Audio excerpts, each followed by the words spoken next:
welcome back to my channel. Today we're going to be doing my budget to close out for the month of February. So we are going to get right on into it. If you are new to my channel, welcome. My name is Janelle and I do all things budgeting. I also include work week lunches, grocery hauls, and meal planning. So if that is something that you're interested in, don't forget to hit that subscribe button. So we are going to go to my paycheck too, and we're going to see what I was able to accomplish for this paycheck. So let me zoom in just a little bit so you guys can see these numbers a lot better. So this paycheck runs from February the 18th through March the 3rd. Now I'm actually filming this on the 23rd, so it's not quite in March yet, but I have already paid out everything that I wanted to for this paycheck. So I'm going to go ahead and close it out. So we're going to first start off with my income. So I get paid bi-weekly or every other week. So for my main income, I budgeted $1198.76. However, I ended up bringing in $1,225.27. And for my rollover, I budgeted $350 and I actually rolled over $350. For this month, we didn't get a commissions check, but we will get it in March. So I had $0, and as of today, like I said, today is February the 23rd, I still have not received my stimulus check in the mail. So for my income and my rollover, it brought me to a total of $1,575.27 to work with for this paycheck.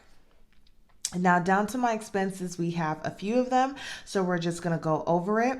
So I have my Capital One Auto. My Capital One auto loan is $498 a month. I just rounded off to 500 since that is an even number, and I split it into bi-weekly payments of $250. So I did pay the other half of my $250 for my auto loan. Next is my transfer, which is $300. So I actually have a household account that I share with my partner. We just purchased our first home back in December of 2020. So I transfer $600 currently a month into that household account to help cover for all of our household bills that we share together. So I went ahead and transferred that over. For my AT&T bill, which they still have not adjusted for yet, I budgeted $190, but it came out to $186.40, and it still should actually go down some more because, like I said, they have not adjusted my payments for my new bill. January 1st, we ended up getting 2 new phones. I got the Apple iPhone 12 Max Pro, and then my partner got a Note, I think. I don't remember. He got some phone from Samsung. So that's why this went up some.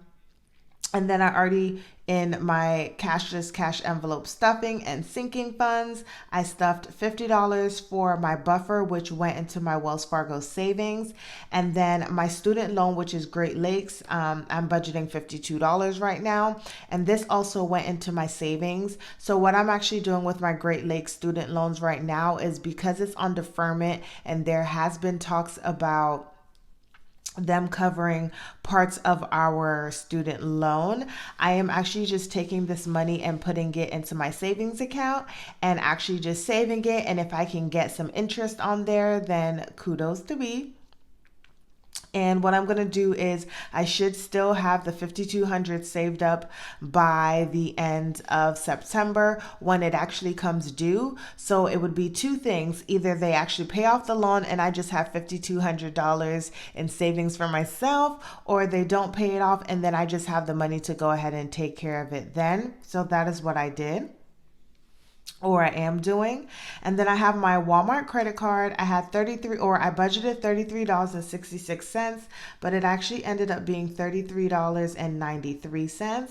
So that is now paid off and I don't owe anything on that card. I also had my Citi card and I budgeted $42.64. However, I ended up paying $4.09. And this is actually what happened, you guys. So I'm not sure why I did that. I think it was because my Discover card was the account was closing, and so I just didn't want to charge it. But I actually spent my grocery money on my Citi card. And when I went to go take my grocery money to pay that card off, in my head, I thought that it was on my Discover card. So I actually paid it to my Discover card. So I ended up just eating out that money sort of for this month to cover that entire balance for my Citi card. And then in March, I will only have a couple of dollars to cover my statement balance for Discover.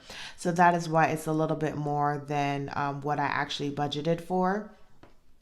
And then for my Citi card, I had $6.49.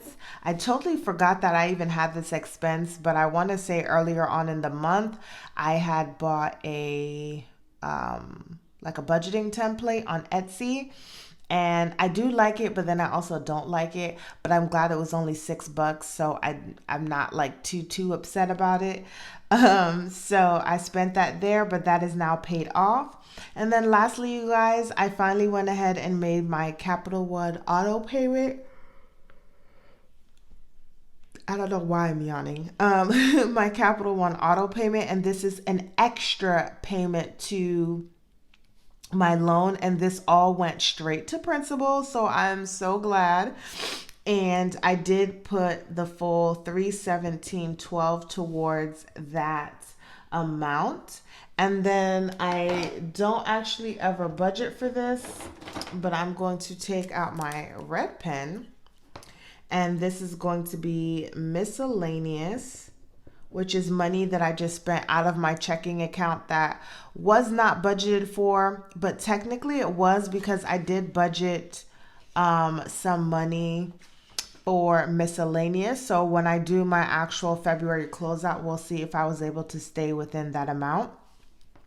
So I'm just going to put, because technically for this paycheck, I didn't allot any money towards there. And then I actually spent $41.98 out of my checking account for this paycheck. And so the total amount comes out to $1,342.01. So all of my expenses combined, you guys, came out to this amount of money.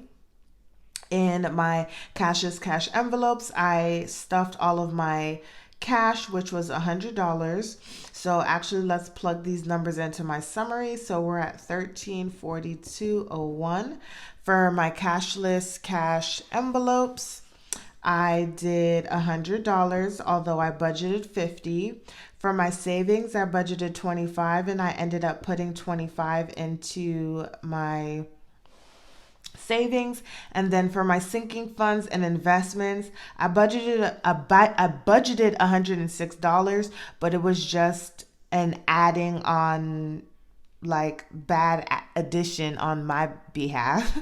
But it was actually came out to $81. And so that total brought me to $1,548.01, which actually leaves me with $27.26, which matches what is currently in my bank account right now.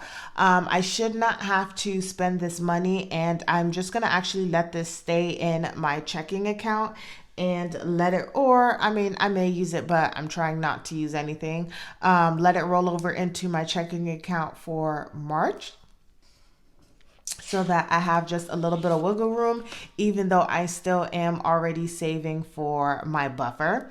But you guys, this concludes my paycheck to closeout. I was able to stay within the money that I brought in for this paycheck, so that is always a win. I was able to pay off these 3 small credit cards, so I don't owe any money on there. And then also one of my goals for the month was to put some extra money to my car loan, and I was able to accomplish that in my paycheck number 2. So I am very proud of myself. I still have a long way to go, especially in terms of all of my extra spending that I've done with groceries on my credit card, but overall, great paycheck to close out. If you guys like this video, go ahead and give it a thumbs up, comment down below, share with your friends and family, and don't forget to hit that subscribe button, and I'll see you guys in the next one.